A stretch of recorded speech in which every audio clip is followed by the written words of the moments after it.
Bismillahirrahmanirrahim. Assalamualaikum. This is first lecture on a biological molecule named as a protein from the chapter number 2. और बेटा ये protein के 3-4 session में हम इसको करेंगे। सुनिए जरा गौर से कौन कौन से टॉपिक्स कवर करने हैं। पहले तौर पर हम बुनियादी इंट्रोडक्शन देखेंगे, फिर बेटा इसमें आप लोग देखेंगे अमाइनो एसिड्स और पेप्टाइड बॉन्ड फॉर्मेशन, और तीसरे नंबर पर बेटा आप लोग देखेंगे इसके स्ट्रक्चर के बारे में, ठीक है। और चौथे नंबर पर इसकी क्लासिफिकेशन आ जाएगी और ये टॉपिक जो है ये सिमिट हो जाएगा।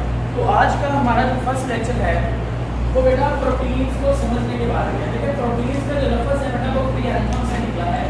प्रियंथम का मतलब होता है फर्स्ट ऑर्डर। प्रियंथम का मतलब क्या होता है? First order. तो बेटा अगर आपसे सिंपल लफ्ज़ में पूछा जाए प्रोटीन्स जो होते हैं, प्रोटीन्स ये हमारी बॉडी में कितने परसेंट पाए जाते हैं, तो बेटा इसका आंसर जो करना है वो बहुत आसान है। हमारी बॉडी के दो तरह के वेट होते हैं, एक होता है बॉडी का फ्रेश वेट, एक होता है बॉडी का ड्राई वेट। एक होता है फ्रेश वेट, एक होता है बॉडी का ड्राई वेट। बेटा अगर आपसे ये पूछा जाए कि हमारी बॉडी का जो फ्रेश वेट है उस फ्रेश वेट के अंदर कितनी प्रोटीन पाई जाती है फ्रेश वेट के अंदर, तो बेटा फिर आपका आंसर क्या होगा? आप लोग जल्दी से याद करिए, चैप्टर नंबर 2 के बिल्कुल स्टार्ट के ऊपर आपको वहाँ पर बेटा देखने को मिलेगा टेबल, पेज नंबर 17 पे। वहाँ पर आप लोगों ने देखा होगा कि हाउ मच कितनी प्रोटीन की अमाउंट है, कितने परसेंट? 15%। कितने परसेंट? 15%। अगर हम बेटा किसी भी बॉडी का फ्रेश वेट लेते हैं तो उसमें 15% जो है तो बेटा आपको प्रोटीन जो है वो देखने को मिल जाएंगे। लेकिन अगर आप किसी बॉडी का ड्राई वेट लेते हैं, अगर आप किसी बॉडी का ड्राई वेट लेते हैं बेटा, तो ड्राई वेट को लेने से आप उसकी बॉडी के अंदर कितने परसेंट आपको प्रोटीन देखने को मिलेगी? 50%। सबसे पहले मैं आपको ये बता दूं कि ड्राई वेट का मतलब क्या होता है, फ्रेश वेट का मतलब क्या रहता है, और उसके बाद हम बाकी चीज़ों के बारे में बात करेंगे। देखिए बेटा अगर हम बात करें ड्राई वेट के बारे में, तो मान लीजिए एक इंसान है, अगर मैं उस इंसान की बॉडी से पानी का एक आखिरी कतरा भी निकाल लूँ, उसके बाद जो बाकी वेट बचेगा वो वेट उसका क्या कहलाएगा? Dry weight. बात सुनिए, एक इंसान, एक एनिमल, एक ऑर्गेनिज्म जिसकी बॉडी में से मैंने वाटर को निकाल लिया, वाटर का मतलब ब्लड, ईच एंड एवरीथिंग जो लिक्विड की फॉर्म के अंदर है, जब मैं निकाल लूँगा तो बाकी बचने वाला जो वेट होगा तो उसका कौन सा वेट कहलाएगा? ड्राई वेट कहलाएगा। इसी तरह से फ्रेश वेट कौन सा होता है बेटा? जब आप टोटल वेट की बात करते हैं तो वो कौन सा वेट कहलाएगा? फ्रेश वेट कहलाएगा। अब देखिए मान लेते हैं हमारे पास जो है, हमने कहा कि ड्राई वेट का कितने परसेंट हिस्सा होता है प्रोटीन पर? मुस्लिम 50%। कितने परसेंट? 50%। अब देखिए मान लो मेरे पास है 1%, उस पर्सन का वजन है, ये क्या है भाई? ये तो ऐसा लग रहा है जैसे ये मजाइल को अभिनंदन को नहीं मारा था है ना? अभिनंदन मर गया ये भी। ये देखो इतनी बड़ी बड़ी मूछें हो गई हैं इसकी। ये देखिए दोनों ब्लैक थे, हमें पता नहीं था कि दोनों ब्लैक हैं। हमारे हाथ में अभिनंदन था, हमें पता ही नहीं चला। हमें इंडिया वालों से इतनी नफरत है, हम तो वैसे ही अभिनंदन को कुचल देते हैं हाथ में, ठीक है। अब देखिए आगे पढ़ते हैं। मान लीजिए सिंपल कैलकुलेशन से समझाता हूँ आपको। एक इंसान है, उसकी बॉडी का वजन जो है वो 100 kg है। कितने किलो है? 100 किलो। अब बेटा 15% का मतलब क्या होता है? 15% का मतलब ये है कि अगर 100 किलो उसका वजन है तो हमने कहा उसके वजन का 15% क्या होगा? प्रोटीन। 15% क्या होगी? प्रोटीन। उसका मतलब 100 किलो के इंसान के अंदर बेटा कितनी प्रोटीन पाई जाएगी? 15 किलो क्या पाई जाएगी? प्रोटीन जो है वो आपको देखने को मिलेगी, राइट? ऐसा इस ग्राफ के मुताबिक कहा जा रहा है, ठीक है। अब देखिए मैंने आपको वहाँ पे ये भी पढ़ाया था कि एक इंसान की बॉडी में या प्रोटीन यूनिट सेल में कितने प्रतिशत पानी पाया जाता है? मिलियन सेल में 70%। और हमारी बॉडी में वैसे भी टेक्निकली तौर पर कितने परसेंट पानी होता है? 70% क्या चीज़ मौजूद है? पानी। अब बेटा इसी तरह साबित करके दे रहे हैं आपको, इसको देखिए जरा। 100 किलो की बॉडी है, अब मान लीजिए 100 किलो की बॉडी के अंदर अगर 70% पानी है तो इसका मतलब 70 किलो तो क्या निकल गया? 70 किलो क्या निकल गया? पानी। अब अगर 70 किलो पानी निकल गया, पीछे कितना वजन बचा? पीछे बेटा कितना बचा? 30 किलो। अब 30 किलो जो वजन है बेटा ये इसमें कौन सा वेट है? फ्रेश वेट या ड्राई वेट? ये फ्रेश वेट थोड़ी है, ये इसमें जो पानी निकाल दिया हमने, तो ये कौन सा वेट बचा? Dry weight. देखिए ना 100 किलो का है, हमने अभी भी बताया कि हमारी बॉडी में कितने परसेंट पानी है? 70%। कितने परसेंट? 70%। इसका मतलब अगर 100 किलो का इंसान है तो उसको 70 किलो क्या होगा? पानी, तो अगर 70 किलो पानी हम निकाल देंगे तो पीछे कितना बचेगा? 30 किलो। कितना बचेगा? 30 किलो। तो ये 30 किलो जो है ये कौन सा वेट कहलाएगा? Dry wait. ड्राई वेट में कितने परसेंट प्रोटीन है? ड्राई वेट में 50%, यानी कि अब ड्राई परसेंट अगर 30 किलो है तो इसका मतलब इसका आधा कितना बनेगा? 50%, 15 किलो। बेटा इसमें कितना 15 किलो क्या होगी? प्रोटीन। क्या सब सेम आ रहे हैं? Is it the same? क्या ये प्रूफ हो रहा है कि जो आपने बिल्कुल स्टार्ट के ऊपर पढ़ा था वो यहाँ पर प्रूफ हो रहा है आपके पास? तो बेटा इधर देख लीजिए दोबारा से कि फ्रेश वाटर में 15% और ड्राई वेट के अंदर 15%, लेकिन रेशियो जो है वो दोनों की इक्वल ही निकलने वाली है। समझ आ गया? तो इस तरह से याद है। अब प्रोटीन के बारे में मज़ीद डिस्कशन करते हैं कि प्रोटीन जो है वो ज़रूरी कितनी होती है। देखिए अगर मैं आपको ये कहूँ, अब ये तो आपको पता चल ही चुका है कि हमारी बॉडी में जो ड्राई वेट है उसमें 50% प्रोटीन है। लेकिन अगर हम अपनी डाइट के बारे में बात करते हैं, अपनी खुराक के बारे में बात करते हैं, तो हमारी जो डाइट है और खुराक है उसमें से सबसे इम्पोर्टेंट न्यूट्रिएंट, हमारी डाइट का सबसे इम्पोर्टेंट न्यूट्रिएंट जो है बेटा उसका नाम है प्रोटीन। यानी में प्रोटीन, वो प्रोटीन जो है वो अंडे में पाई जाती है। आपने कोई कमर्शियल नहीं सुनी हुई? एक लड़के वाले को अंडे वाले थी, गर्मी हो या सर्दी, संडे हो या रोजाना खाओ। तो देखिए यहाँ से आप कमर्शियल का अंदाजा लगा लीजिए अंडे के अंदर प्रोटीन है और कितनी प्रोटीन इंपॉर्टेंट है हमारी बॉडी के लिए, बहुत ज़्यादा जरूरी है। बेटा अब हमारा नेक्स्ट चीज़ है वो ये है प्रोटीन्स की इंपॉर्टेंस के बारे में। बेटा अब डेफिनेशन मैंने पढ़ाई की है अभी आपको, अभी हम सिर्फ इसकी इंपॉर्टेंस देखते हैं। अगर हम प्रोटीन की इंपॉर्टेंस के बारे में बात करें तो प्रोटीन कहाँ पाया जाता है? बेटा एक प्रोटीन आपके बालों से लेकर आपके पैर के नाखून तक हर जगह पर पाया जाएगा। हमारे बॉडी के डिफेंस सिस्टम से लेकर ऑक्सीजन कैरियर प्रोटीन तक आपको प्रोटीन देखने को मिलेगा। तो हम शुरुआत करेंगे क्लास 9 से। क्लास 9 के चैप्टर नंबर 6 में पढ़ा था आपने एंजाइम्स आर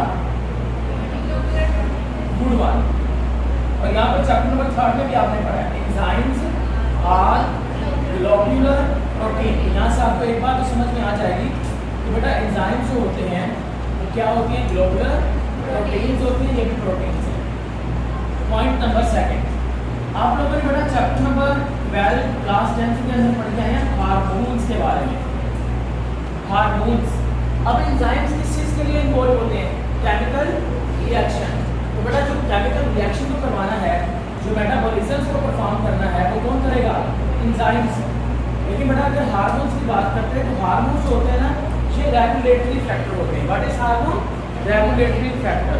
जैसा कि मैं एक हार्मोन का नाम लिख के देता हूँ आपको, आपने एक हार्मोन के बारे में पढ़ा है जिसका नाम क्या है? इंसुलिन। बेटा हार्मोन जो जिसका नाम है इंसुलिन, ये कौन सा रेगुलेटरी फैक्टर है? ये बेटा रेगुलेट किसको करता है? शुगर को, है ना? ये शुगर का रेगुलेटरी फैक्टर आ गया। तो आपने ये चीज़ याद रखनी है कि जो हार्मोन है, जैसा कि इंसुलिन इसकी एग्जाम्पल है, ये भी क्या होते हैं? Hormones are also protein. Hormones are also proteins. बेटा हार्मोन्स भी प्रोटीन्स होती हैं।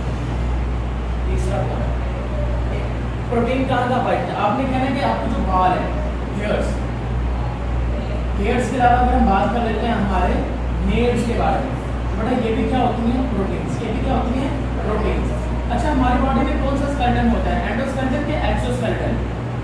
आपने कहना है हमारी बॉडी में दोनों ही होते हैं, एंडो भी होता है, एक्सो भी होता है। आपकी बॉडी में एक्सोस्केलेटन कहाँ पर पाया जाता है? तो आपने कहना है ये नेल्स। ये नेल्स आपकी बॉडी के कौन सा स्केलेटन है? एक्सोस्केलेटन। याद रखिए ये एक्सोस्केलेटन।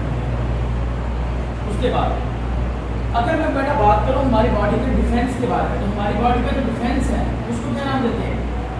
एंटीबॉडीज। क्या नाम दिया जाएगा? एंटीबॉडीज। अब ये जो एंटीबॉडीज होती हैं या फिर जो WBCs होता है, WBCs का मतलब बेटा नहीं बेटा गलत हो गया, वाइट ब्लड सेल्स नहीं पढ़ते इसको, वाइट ब्लड कार्सेल्स पढ़िएगा। क्या पढ़ेंगे? White blood corpuscles. देखिए बोर्ड बेटा वाइट ब्लड कार्सेल क्यों पढ़ रहा हूँ मैं इसको, वाइट ब्लड सेल क्यों नहीं पढ़ रहा? देखिए सेल जो होता है ना बेसिकली, पहली बात ये कि सेल जो है वो बायो की लैंग्वेज में लफ्ज़ नहीं है। सेल जो है वो इंग्लिश की लैंग्वेज का लफ्ज़ है। बायो की लैंग्वेज में जो लफ्ज़ सेल है इसके लिए हम लफ्ज़ इस्तेमाल करते हैं साइटो। क्या इस्तेमाल करते हैं? साइटो। तो साइटो जो है ये असल में बायोलॉजी की लैंग्वेज का लफ्ज़ है, तो बायो की लैंग्वेज में इसको साइटो बोलते हैं, लेकिन इंग्लिश की लैंग्वेज में आप इसको क्या नाम देंगे? सेल। आपने बड़ा दूसरी चीज़ मैं क्यों कह रहा हूँ इसको सेल मत कहिए, क्यों? क्योंकि बेटा जो सेल होता है ना वो एक जगह पर इकट्ठा होके टिश्यू बनाता है। आपने चैप्टर नंबर 1 में पढ़ा था कि एक सेल, ये दूसरा सेल, तीसरा सेल, तो काफ़ी सारे सेल्स आपस में कंबाइन होते हैं। सेल्स के कंबाइन होने से जो चीज़ बनेगी उसको क्या नाम दिया जाएगा? टिश्यू। क्या नाम देंगे? टिश्यू। लेकिन मुझे बात बताएं, ये जो WBCs हो गए या RBCs हो गए, क्या ये हमारी बॉडी में टिश्यू बनाते हैं? नहीं, ये सेल तो पूरी बॉडी में घूम रहे हैं। ये जो सेल है ये पूरी बॉडी में घूम रहे हैं। अलबत्ता ये स्किन के सेल क्या कभी घूमते हैं? जो सेल यहाँ पर है वो यहीं पर रहेगा, ब्रेन वाला सेल ब्रेन में ही रहेगा। तो बेटा सेल लफ्ज़ आप नहीं इस्तेमाल कर सकते इसी वजह से, क्योंकि वो हमारी बॉडी में फ्रीली मूवेबल होते हैं। तो आप इनके लिए जो लफ्ज़ इस्तेमाल करेंगे वो क्या होगा? लफ्ज़ होगा। तो बेटा एंटीबॉडीज हमारी बॉडी को डिफेंड करते हैं। अभी कोविड-19 आया था तो कहते थे ना कि जिस इंसान को कोरोना वायरस हो गया, जब वैक्सीन नहीं बनी थी, कहते थे कि सीरम लगा दो, एंटीबॉडीज ट्रांसफर कर दो। तो बेटा ये एंटीबॉडीज होगी, ये डिफेंस का काम करती हैं। क्या करती हैं? डिफेंस करती हैं, protect body against germs. Protect body against germs. जरासीमों के खिलाफ जो प्रोटेक्शन प्रोवाइड करने का काम है बॉडी को, वो एंटीबॉडीज का रहता है। इसी तरह से पॉइंट नंबर 5 बेटा मैं बात कर देता हूँ RBCs के बारे में, रेड ब्लड कार्पसल। तो रेड ब्लड कार्पसल्स के अंदर जो मैच्योर RBC होगा उसमें 95% क्या पाई जाएगी? हीमोग्लोबिन। 95% क्या पाया जाता है? हीमोग्लोबिन। क्या पाया जाएगा? हीमोग्लोबिन। RBCs टूटते कहाँ पर है? लीवर में। RBCs टूटते कहाँ पर है?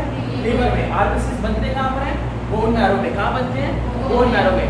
ब्लड बैंक किसको कहते हैं? स्प्लीन को। ब्लड बैंक किसको कहते हैं? स्प्लीन को। किसको कहते हैं? स्प्लीन को। किसको कहते हैं? स्प्लीन को। लीवर किस साइड पर पाया जाता है? राइट साइड पर। किस साइड पर होता है? राइट साइड पर। स्प्लीन किस साइड पर है? लेफ्ट साइड पर। कहाँ पर चाकू छुरी नहीं लगनी चाहिए? लेफ्ट साइड पर। लेफ्ट साइड पर चाकू छुरी लगी तो मर जाओगे, क्योंकि खून रुकेगा नहीं। राइट साइड पर छुरी लग गई तो कोई बात नहीं, कोई मारना चाहता है ना तो उसको कहना है इधर मार ले, इधर मत मार, इधर खा लियो, इधर नहीं खा, इधर नहीं मारने देना, क्योंकि इधर मारेगा ना तो इधर लीवर वगैरह मौजूद होता है, स्टमक का थोड़ा सा पोर्शन होता है, तो यहाँ पर चोट लगेगी तो ठीक हो जाएगा, इधर लगेगी तो ठीक नहीं हो पाएगा, हो सकता है हॉस्पिटल तक ही ना पहुँच पाए। लेकिन एक चीज़ का ख्याल कर लेना कि अगर कोई मेरे जैसा व्यक्ति हो जिसको पता हो कि भाई इधर मारने से कम होता है, तो वो छुरी मार के चटनी ना बनानी शुरू कर देना, समझ आ गई ना बात, फिर टैच होने के चांसेस बढ़ जाएंगे, समझ आ गया ना। तो ये चीज़ ध्यान रखिए। अब बेटा हीमोग्लोबिन जो होती है ना, हीमोग्लोबिन मैंने कहा 95% होती है। ये हीमोग्लोबिन का काम होता है हमारी पूरी बॉडी के अंदर जो ऑक्सीजन को ट्रांसपोर्ट करना है, ऑक्सीजन को ट्रांसपोर्ट करना है, वो कौन करेगा? हीमोग्लोबिन। और हीमोग्लोबिन इस समय क्या होती है? प्रोटीन। आखिरी पॉइंट बेटा चैप्टर नंबर 4 क्लास 9 से उठाएंगे, चैप्टर नंबर 4 क्लास 11 से उठाएंगे, ठीक है।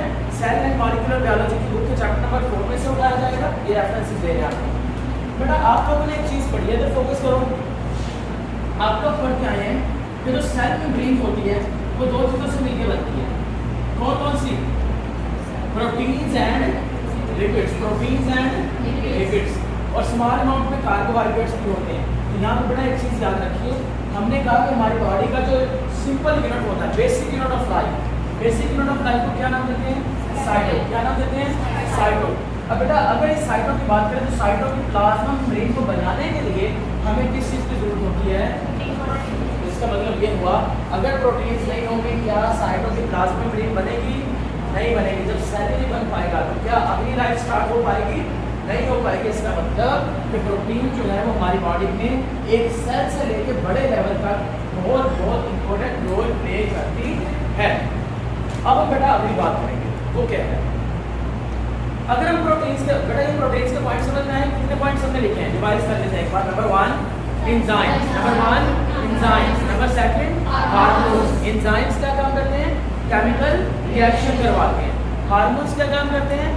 बॉडी को मेंटेन करते हैं, बॉडी में मेंटेन करते हैं, ठीक है। शुगर लेवल, कैल्शियम लेवल, आयनिक लेवल मेंटेन करते हैं।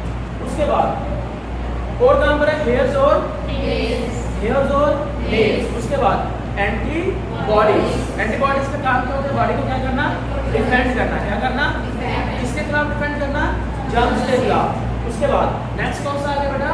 आरबीसी। कौन से आगे? आरबीसी। रेड ब्लड कार्पसल्स जो है बेटा वो क्या काम करते हैं? ऑक्सीजन आरबीसी ट्रांसपोर्ट करते हैं हीमोग्लोबिन। कौन करेगा?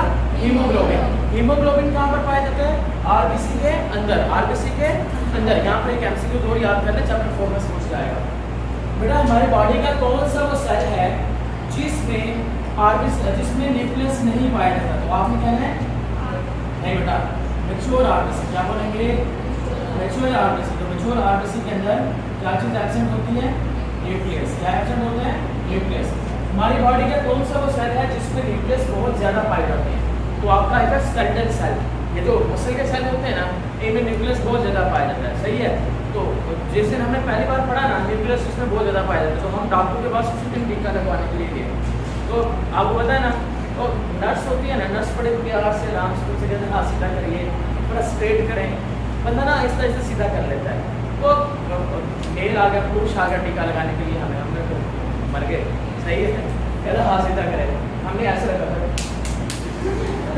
हमने कहा पता नहीं न्यूक्लियस सेटल कर रहा है। हम बड़े कहते हैं ना कि सबसे ज़्यादा न्यूक्लियस किसमें होते हैं? मसल में। हमने कहा पता नहीं मसल में से न्यूक्लियस को सेटल कर रहे हैं। ठीक है। किस किस ने इंजेक्शन लगवा रखे हैं? नहीं, मेल वाले से किसने? अल्लाह माफ़ करे, मुझे बताया वो नहीं लगवा लीजिए। हमने एक और बड़ा हमारा बुरा एक्सपीरियंस रहा अब कोरोना वायरस वाला। कोरोना वायरस वाला लगवाने चले गए, पहला टीका तो हमें लगाया माहिरा ने, और सीरियसली कह रहे हैं टीका लगाया उन्होंने, कुछ पता नहीं चला, ना बुखार हुआ ना पेन हुई, और ना ही वो जिसको कहते नहीं पर पंजाबी जबान में गिल्टी बन जाना है ना, ऐसा कुछ भी नहीं हुआ। दूसरी डोज लगवाने के लिए गए, तो चाचा पता नहीं घर बैठा था, क्या था उसको मसला, घर से लड़के आए थे, क्या हुआ था, उसने पकड़ के ऐसे टीका सीधा ही मारा बाजू हमसे आईने दे बाद में सीधा मार दिया। लेकिन फिर भी हम सपोर्ट करेंगे इसको। इधर क्या हुआ है? कहीं और टीका लग गया है। चलिए बढ़ते हैं बेटा, आगे बढ़ते हैं। प्रोटीन्स की बात करें तो प्रोटीन्स जो हैं, अब यहाँ से आपकी बात सुनिए। मान लें कि मेरे पास है एक अमाइनो एसिड, यहाँ पर आगे मेरे पास दूसरा अमाइनो एसिड। तो बशर्ते यह कि अमाइनो एसिड के अंदर तो नहीं है, लेकिन अगर हम बात करते हैं अमाइनो एसिड के दरमियान में, तो अमाइनो एसिड के दरमियान में पेप्टाइड बॉन्ड जरूर आपको देखने को मिलेगा। पहला पॉइंट। दूसरा पॉइंट, अमाइनो एसिड जो है उसके स्ट्रक्चरल फार्मूला को समझते हैं, फिर उसी से उसकी डेफिनेशन निकालेंगे। अमाइनो एसिड की दो डेफिनेशन है। पहली डेफिनेशन हम जनरल डेफिनेशन करेंगे। What is general definition? General definition में आप लोग लिखेंगे कि अमाइनो एसिड जो होते हैं, these are the building blocks. Amino acid क्या होते हैं? Building blocks of proteins. Building blocks of proteins. Proteins के बेटा जो बिल्डिंग ब्लॉक्स होंगे उनको आप नाम देंगे अमाइनो एसिड का। ये आपके आगे पहली डेफिनेशन जो क्लास 10 से पढ़ा दी जाती है। अब ये डेफिनेशन यहाँ तक इस स्टेज के लिए ज़रूरी नहीं है, अच्छी नहीं है, इसको बेहतर करना चाहिए। उसको बेहतर करने के लिए हम इसके केमिकल डेफिनेशन की तरफ जाएंगे। केमिकल डेफिनेशन के लिए हमें केमिकल फार्मूला की जरूरत पड़ती है। आपको तो याद हो कार्बोहाइड्रेट की केमिकल डेफिनेशन में मैंने बताया था कि this is a polyhydroxy aldehyde और पॉलीहाइड्रोक्सी कीटोन। हमने केमिकल फार्मूला लिखा था ग्लूकोज का, फिर हमने समझा था आपको। आज भी इसी तरह से करेंगे। पहले हम अमाइनो एसिड का फार्मूला लिखते हैं। देखिए बेटा, अमाइनो एसिड के केस में एक कार्बन होता है, उस कार्बन की एक तरफ मौजूद होता है कार्बोक्सिलिक ग्रुप COOH। उसी कार्बन की दूसरी तरफ एक और ग्रुप मौजूद होता है जिसको नाम देते हैं अमाइनो ग्रुप, उसका नाम होता है NH2। ऊपर वाली साइड पर मौजूद होगा बेटा हाइड्रोजन और नीचे मौजूद होगा R। लेकिन बेटा आपने क्या याद रखना है कि जो कार्बोक्सिलिक ग्रुप है या अमाइनो ग्रुप है, ये तमाम ग्रुप सिर्फ एक ही कार्बन के साथ अटैच होंगे, और वो जो कार्बन होगा उस कार्बन को आप क्या नाम देंगे? This one is known as alpha carbon. क्या नाम दिया जाएगा? Alpha carbon. So amino acid consist of carboxylic group on one side and amino group on another side. यहाँ पर आपको एक चीज़ याद रखनी है। देखिए मान लीजिए मैं आपको बना के देता हूँ। मैं कहता हूँ कि मेरे पास है COOH, ये अटैच है इस कार्बन के साथ और ये अटैच है इसके साथ। और फिर मैं आपको कहता हूँ क्या हम इसको अमाइनो एसिड के अंदर जो है वो कंसीडर कर सकते हैं या नहीं कर सकते। देखिए यहाँ पे एक ज़रूरी चीज़ देखिए, अगर मैं डेफिनेशन में ये लिखता कि amino acid have carboxylic group on one side and amino group on other side, इतनी सी डेफिनेशन लिख के इसको कंप्लीट कर देता, तो फिर उस डेफिनेशन के मुताबिक ये वाली चीज़ जो थी बेटा ये अमाइनो एसिड होनी चाहिए थी। लेकिन जब हम ओरिजिनल में बात करते हैं तो ये अमाइनो एसिड नहीं है। क्यों? क्योंकि बेटा यहाँ पर शर्त ये और शर्त दूसरी ये भी है कि जो कार्बोक्सिलिक ग्रुप है और बेटा ये जो अमाइनो ग्रुप है ये एक ही कार्बन के साथ अटैच होना चाहिए, और उस कार्बन को नाम दे देंगे अल्फा कार्बन। तो अब देखिए बेटा ये वाला जो कार्बन है बेटा जिसके साथ आर ग्रुप अटैच है, जिसके साथ कार्बोक्सिलिक ग्रुप अटैच है, जिसके साथ हाइड्रोजन अटैच है, इस कार्बन को नाम दिया जाएगा अल्फा कार्बन। क्या नाम देंगे? Alpha carbon. इसके साथ वाले कार्बन का नाम क्या होगा? Beta carbon. ठीक है बेटा, ये नंबरिंग देने के लिए होते हैं alpha carbon, beta carbon, gamma वगैरह। तो अब यहाँ पे देखें क्या ये कार्बोक्सिलिक ग्रुप और अमाइनो ग्रुप एक ही कार्बन के साथ है, यानी कि अल्फा कार्बन के साथ है? नहीं। तो बेटा शर्त ये है कि दोनों ग्रुप जो है ये किस कार्बन के साथ होने चाहिए? अल्फा कार्बन के साथ होना चाहिए। अगर ये अल्फा कार्बन के साथ नहीं होंगे हम उसको अमाइनो एसिड के अंदर कंसीडर नहीं कर सकते। तो डेफिनेशन लिखते वक्त हमें 3 पॉइंट्स पूरे करने हैं, उनके 3 शर्तें हैं। पहली शर्त कार्बोक्सिलिक ग्रुप होगा, दूसरी शर्त NH2 होगा, और तीसरी चीज ये जितने भी ग्रुप आपको बनाकर दिखाए गए हैं कि एक ही कार्बन से अटैच होंगे, उसका नाम क्या होगा? Alpha carbon. चलिए जरा इसको लिखते हैं। अब इसको डेफिनेशन पढ़ा, आप इसको बच्चा लिखवाना चाहेगा हमें केमिकल डेफिनेशन? एक सेकंड जी बेटा, पूछिए बेटा। हम इसको अल्फा क्या पढ़े हैं? अब देखिए ना यहाँ पर अगर ये बीटा से अटैच हो जाता है, ये एक बीटा से अटैच है, ये अमाइनो एसिड नहीं है। अब बीटा कार्बन बनता कैसे है? देखिए आर आप लोगों ने पढ़ाया केमिस्ट्री के अंदर, व्हाट इज आर? आर क्या होता है? हाँ, अल्काइल जो चेन होती है उसको कहते हैं, जिसमें मिथाइल आ सकता है। आप लोगों ने पढ़ा है ना कि ऐसे आर का मतलब क्या होता है? आर हाइड्रोजन भी हो सकता है या फिर मिथाइल ग्रुप भी हो सकते हैं, जैसे कि methyl, ethyl, propyl, butyl, pentyl, hexyl, right? काफी सारे हो सकते हैं। तो मान लीजिए मैंने यहाँ पर एक मिथाइल ग्रुप लगा दिया, CH3 वाला, ये वाला, ये देखिए आर हटाया, यहाँ पर आर लगाया, ये देखिए यहाँ पर मैंने लगा दिया CH3। अब बेटा देखें कार्बोक्सिलिक ग्रुप, अमाइनो ग्रुप और हाइड्रोजन, ये जिस कार्बन के साथ है वो कौन सा कार्बन है? Alpha carbon. इसके साथ वाला जो कार्बन होगा वो कौन सा होगा? Beta carbon. अब आपका क्वेश्चन ये था कि सर ये दोनों जो है अल्फा के साथ क्यों अटैच है, बीटा के साथ अटैच क्यों नहीं हो सकते? बेटा अगर इन दोनों को हम बीटा के साथ अटैच करेंगे तो ये फिर बीटा नहीं रहेगा, ये भी क्या बन जाएगा? अल्फा, और फिर बीटा दूसरी तरफ बढ़ जाएगा। समझाई बात? तो जहां पर फंक्शन ग्रुप जिस कार्बन के साथ अटैच होंगे उस कार्बन को नाम जो दिया जाएगा वो क्या दिया जाएगा? अल्फा दिया जाएगा। समझ आ गई बात? तो इसलिए ये बहुत जरूरी है कि आप अल्फा की बात करें और ये बात करें कि अल्फा जो है कार्बन इस तरह से। अब इसको बेटा डेफिनेशन लिखवाओ, केमिकल डेफिनेशन। बच्चा लिखवाना चाहते हैं मुझे? Hurry up, right. Amino acid आगे कंसिस्ट ऑफ ग्रुप 1, शाबाश, very good. Amino acid consist of, अगर तो हम इंग्लिश पढ़ रहे होते तो हम यहाँ पर कंसिस्ट लिखते, हम बायो पढ़ रहे हैं तो कंसिस्ट लिख लो या फिर कंसिस्ट से लिख लो, कोई फर्क नहीं पड़ेगा। Amino acid consist of carboxylic acid या carboxylic group on one side and amino group, good one, on another side attached to same carbon atom, और उसको नाम दे देंगे known as अल्फा कार्बन। तो ये बेटा किसकी डेफिनेशन कंप्लीट हो गई? अमाइनो एसिड की।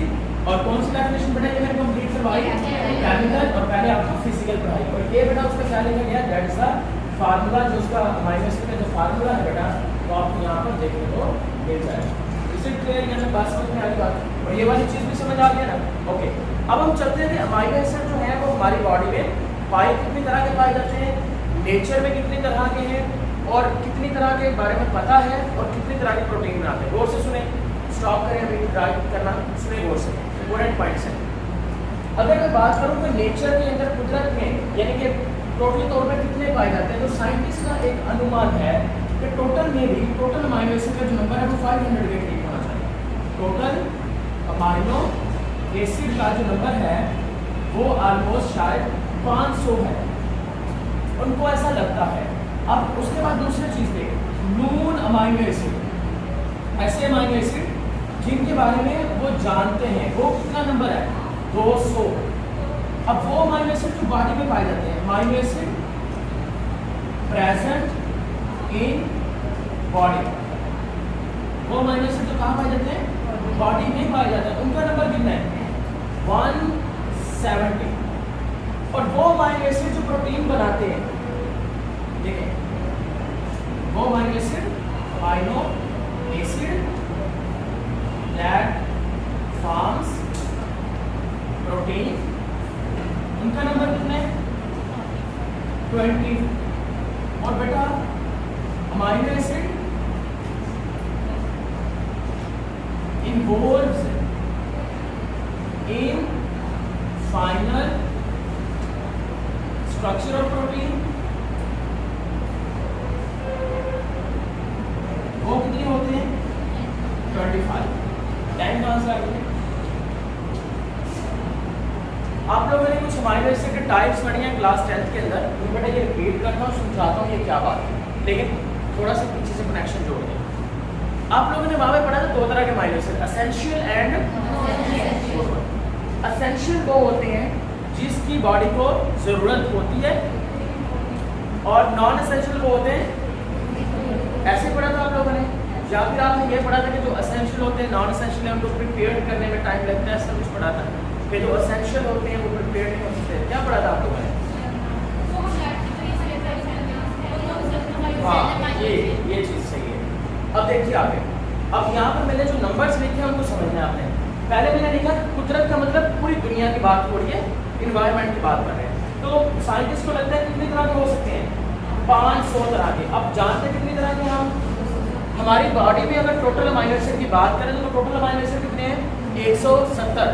लेकिन हमारी बॉडी में प्रोटीन जो है वो कौन सी ऑर्गेनाइज बनाती है?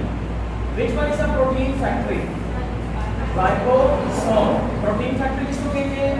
राइबोसोम। प्रोटीन फैक्ट्री का नाम क्या है? चैप्टर नंबर 1 के अंदर एक टॉपिक पढ़ाया गया था आपको, cell and organelle level in detail. वहां पर मैंने आपको सभी ऑर्गेनेल्स का जिक्र करते हुए बताया था। न्यूक्लियस कंट्रोल करता है, माइटोकॉन्ड्रियल सेल रेस्पिरेशन, है ना। वहीं पर मैंने आपको बताया था कि राइबोसोम जो है प्रोटीन फैक्ट्री है। इसको समझिए इधर, ये बेटा राइबोसोम में 2 यूनिट्स हैं। राइबोसोम में जो एक यूनिट होगा उसको नाम देंगे LSU, एक यूनिट होगा उसको नाम दिया जाएगा SSU। LSU का मतलब लार्ज सब यूनिट, स्मॉल सब यूनिट, ठीक है। चैप्टर नंबर 3 में से एमसीक्यूज मैंने फ्रेम किया था एक बार ऊपर। मैंने कहा था कि राइबोसोम का कौन सा वो पार्ट है जो एंजाइम के तौर पे काम नहीं करता? लार्ज सब यूनिट या small sub unit? That's not a large सब unit, it is a small sub unit. ये एमसीक्यू में याद रखना है। क्यों? क्योंकि जो लार्ज सब यूनिट होता है ना बेटा इसका राइबोसोम का, उसमें 3 साइड्स होती हैं। पी साइड जो होती है ना, पी साइड पर एक एंजाइम होता है, राइबोसोम में ही होता है, उसका नाम होता है peptidyl transferase enzyme. Peptidyl transferase enzyme. तो बेटा ये जो होता है ये तो पेप्टाइड बॉन्ड बनाता है, तो ये नहीं है। छोटा जो यूनिट होता है वो एंजाइम के तौर पे काम नहीं करता, तो वीएन में आ जाएगा, तो वीएन करते रहा करें, ऐसे ही लागू हो जाएगा। तो small sub unit not act as enzyme, और बड़ा सा यूनिट जो है वो एंजाइम के तौर पे काम करेगा। अब अच्छे देखिए, जितने भी प्रोटीन्स जो है वो सारे राइबोसोम में बनने हैं। राइबोसोम जब प्रोटीन बनाएगा, कैसे बनाएगा? अमीनो एसिड को अटैच करके। अब देखिए, ये एक अमीनो एसिड, ये दूसरा अमीनो एसिड, तीसरा, अब बहुत सारे अमीनो एसिड जो हैं वो इस तरह से अटैच करके प्रोटीन्स को बना दिया गया है। ये देखो,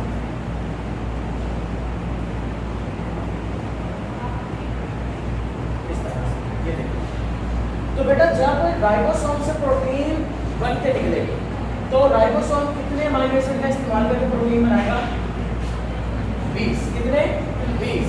देखें, अमीनो एसिड जो तो प्रोटीन बनाते हैं, लेकिन वो प्रोटीन उस वक्त कहाँ से निकलती है? राइबोसोम से। तो कितने अमीनो एसिड से मिलकर बनी हुई है? 20। लेकिन जब ये प्रोटीन राइबोसोम से बाहर निकल आती है तो राइबोसोम से बाहर यहाँ पे देखिए निकल आई है। राइबोसोम से बाहर निकलने के बाद इस प्रोटीन को किया जाता है मॉडिफाई। इस प्रोटीन को क्या किया जाएगा? मॉडिफाई।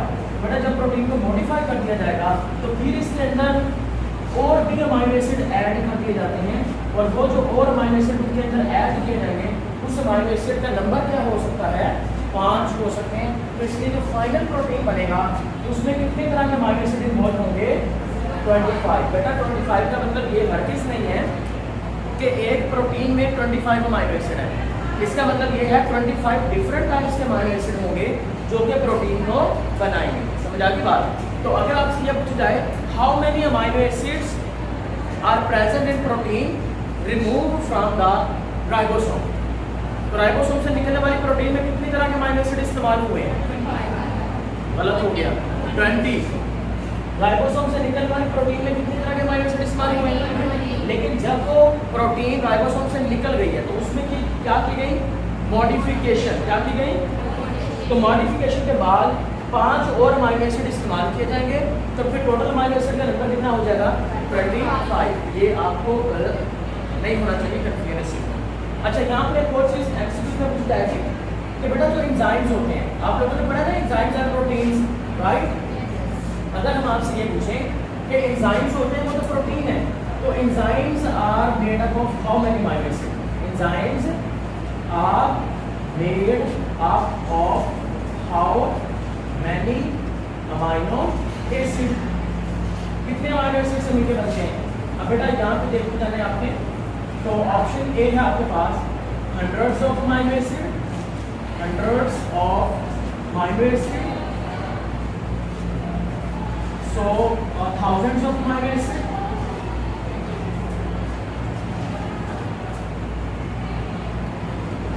और तीसरा है बेटा मिलियंस ऑफ अमाइनो एसिड, और चौथा है